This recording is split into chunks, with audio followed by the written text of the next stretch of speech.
Mheshimiwa Mwenyekiti, na mimi naomba nichukue nafasi hii kwanza kumshukuru sana Mwenyezi Mungu kwa kuniwezesha kuwa miongoni mwa wabunge katika Bunge la Jamhuri ya Muungano wa Tanzania. Lakini vile vile nichukue nafasi hii kuwapongeza sana wabunge wote mliomo humu ndani kwa ushindi mkubwa mlioupata. Lakini nipongeze vile vile ushindi wa rais wetu mpendwa Dr. Samia Suluhu Hassan, ushindi wa kishindo. Lakini vile vile nichukue nafasi hii kumpongeza sana Mheshimiwa Dr. Mwigulu Nchemba kwa kuteuliwa kuwa waziri mkuu wetu, kwa sababu tunaamini Mheshimiwa Rais amechagua jembe hakika. Mheshimiwa Mwenyekiti, awali ya yote vile vile nikishukuru sana chama changu, Chama cha Mapinduzi, kwa kunipa nafasi hii, na baadaye wananchi wangu wa jimbo langu la Ilemela kwa kunichagua kwa kula nyingi. Nami ninawaahidi nitakuwa sauti yao nje na ndani ya bunge hili la Jamhuri ya Muungano wa Tanzania. Nimeomba kazi kwao, nami niko tayari kuifanya kazi hii. Mheshimiwa Mwenyekiti, nami ninaomba nichangie hotuba ya Mheshimiwa Rais aliyoitoa tarehe 14 Novemba katika bunge hili. Uchangiaji wangu utajikita kwa yale Mheshimiwa Rais na serikali ya Chama cha Mapinduzi iliyoyafanya, lakini vile vile tutajikita kuangalia nini kilichofanyika kwa kiwango kikubwa katika jimbo langu la Ilemela.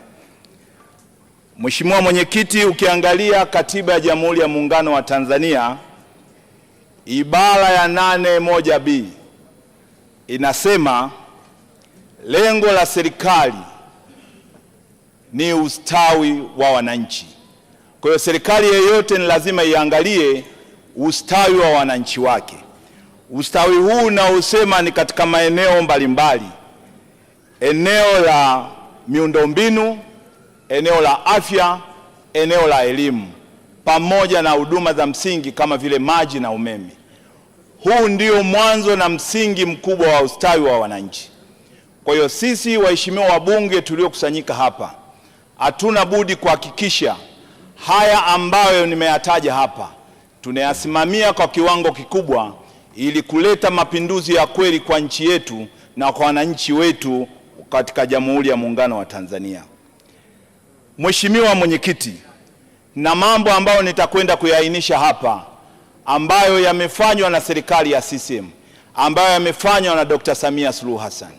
Nikianza na eneo la uvuvi, sisi wakazi wa Mwanza, hasa wakazi wa jimbo la Ilemela, shughuli yetu ya kiuchumi inategemea uvuvi.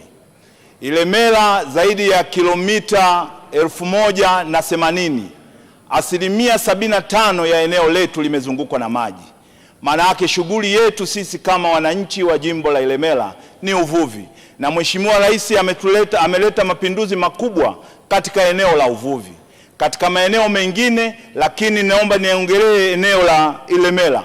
Tunafahamu kwamba sekta ya uvuvi imeajiri vijana wengi, na katika eneo hili la uvuvi Mheshimiwa Rais ameliangalia kwa jicho la pili, kwa maana kuwawezesha wavuvi waweze kuwa na nyenzo bora za kuwawezesha kuweza kuvua, kuongeza kipato chao na kuongeza pato la taifa kutokana na sekta hii ya uvuvi.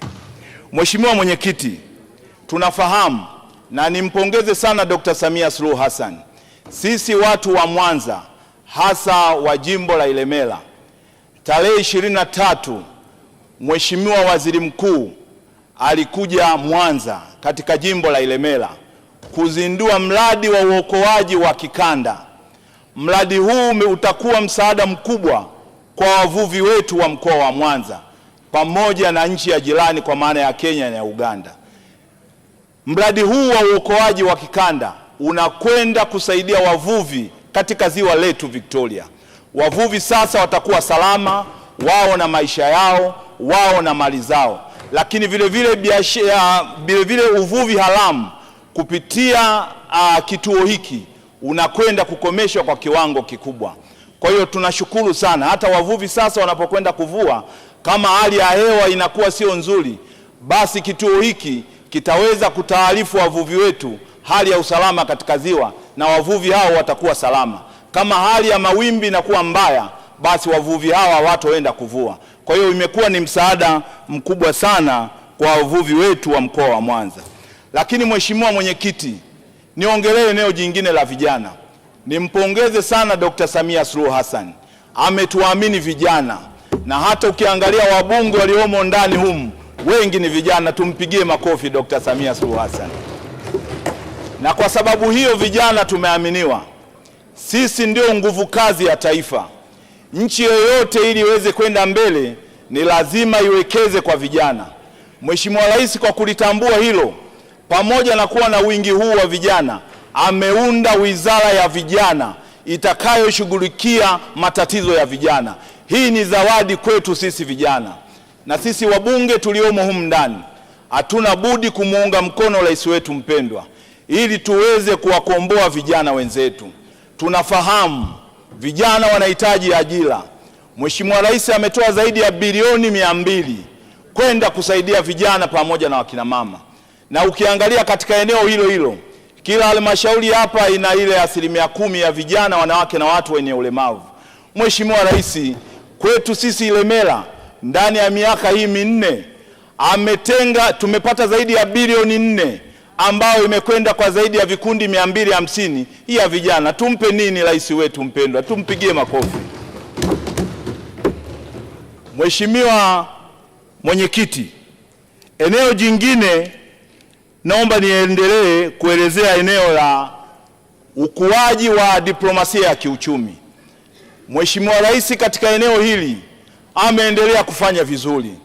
Diplomasia yake ya kiuchumi dhidi ya mataifa mbalimbali yameleta matunda nchini kwetu.